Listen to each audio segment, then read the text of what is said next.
You sit down at your desk with a plan, but 8 agonizing hours later, you've completed what should have taken 4 hours of actual work. The fix is building a daily operating system, or DOS. This is a unified, rigid framework designed to organize your digital assets, triage your scattered tasks, and dictate the structure of your day. To build this system right now, you need exactly 3 non-negotiable tools: a blank digital calendar, a digital note-taking application, and a physical pen and paper. Relying on your memory to track tasks and leaving your daily schedule open guarantees overwhelm. Building a mathematically sound system removes the guesswork and forces consistent, deep work. Step 1. Set a 2-minute timer, grab your pen and paper, and physically write out your anti-vision. This document outlines your anti-vision, a granular picture of the mindless routines, daily chaos, and unfulfilling outcomes you want to actively avoid over the next 6 months. Defining a highly specific negative future creates visceral discomfort. You use that exact discomfort as the raw motivation required to stick to your new routines. Now set the paper aside and open your note-taking app. We are going to build the digital hierarchy that houses your actual work. This graphic breaks down the P.A.R.A. method. It instructs you to organize your entire digital brain by creating exactly 4 master folders: projects, areas, resources, and archive.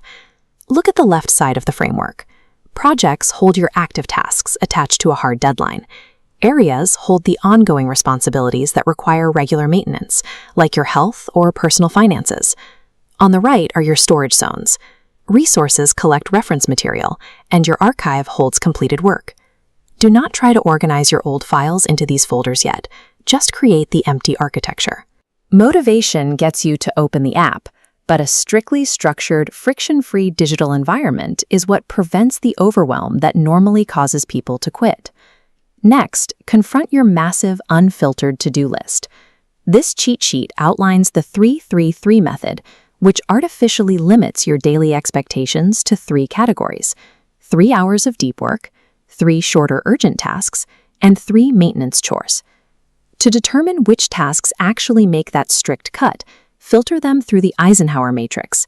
Only tasks objective enough to land in the do it or schedule it boxes survive. Look at your surviving tasks and identify the single hardest, most dreadful item on the list.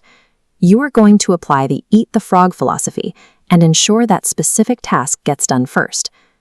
Ultimate productivity doesn't come from completing 50 trivial tasks. It comes from ruthlessly eliminating the wrong tasks, so only the highest leverage actions remain. Open your digital calendar. We are going to map your curated list of tasks directly onto your timeline. This graph illustrates Parkinson's law, the rule that a task will expand to fill the exact amount of time you allot for it. To counter this, set artificial deadlines by looking at your time estimates and cutting them in half. Construct your final calendar view by grouping similar activities together. Put all your emails in one dedicated block to completely minimize context switching. An empty, flexible calendar invites distraction. A densely packed, artificially constrained schedule acts as a mathematical forcing function to build momentum. Now we move from planning to execution. The ultimate neurological goal of your new operating system is to reliably trigger flow state. This diagram shows the exact conditions required to enter that state. Notice that the target zone exists right where a highly challenging task overlaps with absolute clarity of purpose. Your calendar blocks provide the clarity. Your filtered tasks provide the challenge. Initiate the work session with a mechanical trigger. Follow this checklist. Set a Pomodoro timer for 25 minutes of intense focus, followed by a mandatory 5-minute break. Deep biological focus is not an accident. It is a highly engineered state, achieved through the precise intersection of a difficult task and a ticking clock. You have successfully migrated from total chaos to a clean digital workspace. You have a rigorously curated task list, and you have an execution-ready calendar. There is only one rule for keeping this system alive: don't break the chain. Using the Seinfeld strategy, you mark your calendar every single day you successfully execute your blocks. Challenge yourself to execute this exact daily sequence for 7 consecutive days. Ignore all other productivity noise until you hit that mark. Long-term success isn't built on massive, exhausting, one-time efforts. It comes from the relentless, unbroken compounding of these precise daily fundamentals.